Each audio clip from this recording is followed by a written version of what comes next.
I am in ostrich land. Almost Shabbat Shalom.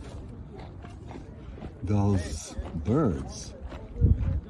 It's funny, just yesterday was Thanksgiving, and the pulke kind of reminds me of the turkeys, but here in this beautiful land, it's interesting, this portion of the week is Aki Tetse, and you shall leave. I will talk about it soon, how it relates really to an ostrich.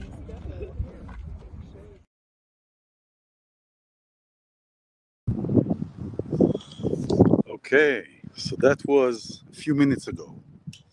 Hello everyone, almost Shabbat Shalom. Look at this. Just look at that. Look at this beautiful. I left ostrich land. And now I'm in Solvang. It's like a Dutch town. Really peaceful, just away from the concrete and man-made. And I like the cloud there.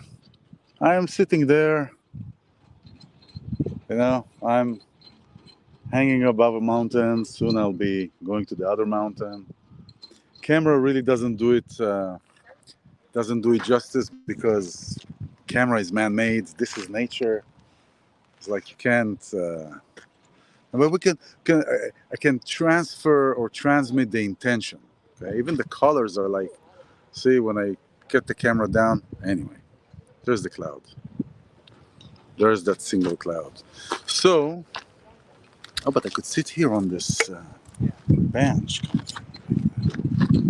Cowboy man. All right, let me put the camera here and talk to you. Well, we're not really having a conversation. It's like a monologue kind of thing, but get the idea. So we are. This is really just. I'm beside myself, and with this beauty, Really, I'm beside myself. Like, hello. It's like, hello. Look at this beauty. Yeah, I know, right? Absolutely. Anyway, Aki Tetse, the portion of the week is "and you shall leave." So this is really where it talks about Jacob. It says, and Jacob left Beersheba and went to a town called Haran. In the previous portion, Rebecca, his mom, tells him, listen, Esau, who sold his rights as a firstborn to Jacob for a bowl of lentils, and it became over the generations a saying, meaning don't you sell yourself cheap.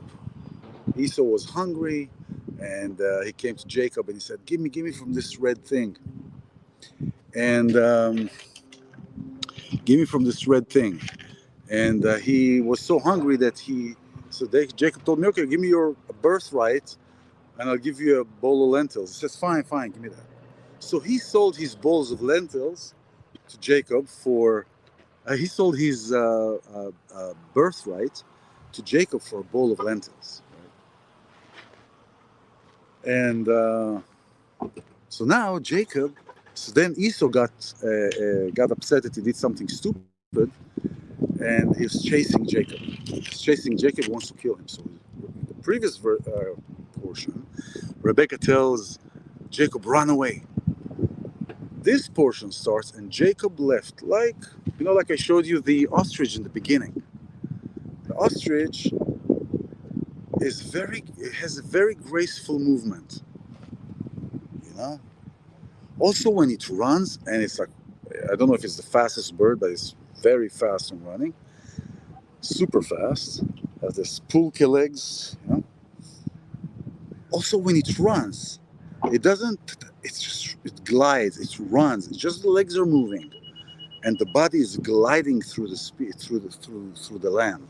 So there is a very graceful movement. If you see the beginning of the video where I showed you the ostrich, you can see that also when it moves very gracefully, like nonchalant. There is a problem, there is maybe a danger coming, but I'm confident. And this is the same thing with Jacob, how he leaves Beersheba. He leaves. He doesn't run away. And the Torah is using the word vayetze, and he left, to teach us also a lesson, to give us a lesson. And this is what I want to share with you today.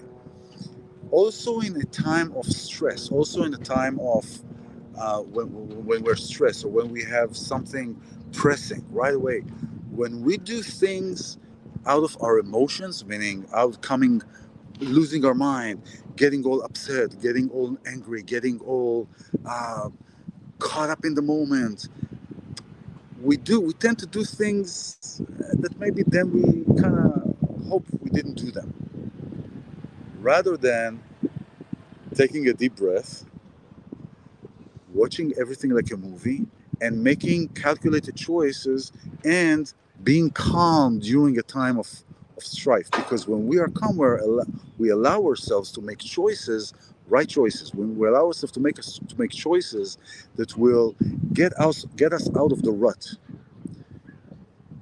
We all been there when we made choices, or when we were in a certain dire situation, where we either made a decision from this emotional place, or we made a decision from a calculated place. When do we usually make choices from an emotional place? And we're getting into a kind of a fight with ourselves. It's like almost like competition with our other self, you know? Whether it is job, whether it is a relationship, many times when we are super invested in something or somebody, or a job, or something is very close to us, it is hard sometimes to take a step back. Because, what do you mean? This is very personal to me, right? When somebody tells you, don't take it personally, you get upset. And somebody tells you, come on, don't take it personally. Great example. Somebody is getting laid off, getting fired, saying, you know, we have to restructure ourselves. So don't take it personally, but we have to let you go, right? From the company standpoint, it is a practical choice, let's say that. But for the person himself or herself, it is a personal thing, because that's their job, that's their livelihood. So it is really hard not to be in the whole thing. You know? And yet, the Torah reminds us, and God reminds us, anytime you have a situation, do not panic, do not run, do not just run away, be calculated. But also, that gives a sense of confidence, not just to you, but also to whoever you are moving out of, moving out from. When we are in this rut, and we go crazy, and we are in our emotions, then we tend to make choices that are not the best for us. So and this is really the portion of today, and this is really what I want to share. Just like the ostrich, gliding gracefully, leaving a situation gracefully, no running, no running with an amok, not running with a like, what's going to do, like, like a chicken with a head cut off, so to speak, but calculated, and taking everything with grace. Now, we are in a situation in Israel that is very difficult. People are missing. Many, many, many hundreds of people died, over 1,300 that were murdered. And it is hard to be in a situation where somebody you love, somebody you know, somebody perished, and not to be in that emotional place. With that, we have a support. So when we are not sure that we can be coherent, this is when we have the support around us to help us and guide us and be in that state of understanding where we're going, or at least where we're coming from. So being with grace, making choices gracefully, not from fear, not from pain, not from an emotional state, but from a place of beauty, from a place of a natural existence. And yeah, I can't get enough of this beautiful place. This is just beautiful. So have a wonderful Shabbat Shalom. Be graceful to yourself, and I'll see you soon. Bye bye.